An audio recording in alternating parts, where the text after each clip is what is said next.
அது இது இது யாருக்கு வாங்கியிருக்காங்க? பாப்பாவுக்கா? எங்கே கொடு, அவன்கிட்ட கொடு. இந்தடா இது உனக்குடா.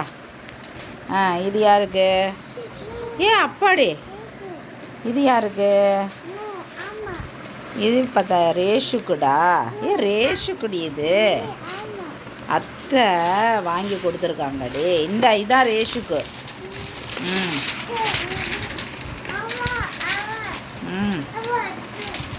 பாக்கெட்லாம் இருக்குடி ரேஷோ, உனக்கு பாக்கெட்டெல்லாம் இருக்கு. இது ஹர்னீத்துக்கு 2 ட்ரெஸ்ஸஸ் டி. வா, சூப்பர் டி ரேஷோ. சாக்கோஸ் வேண்டாம், இங்கே வா, டாக்டர் அடிப்பாங்க. இங்கே வா, டைனோ ட்ரெஸ் டி இது.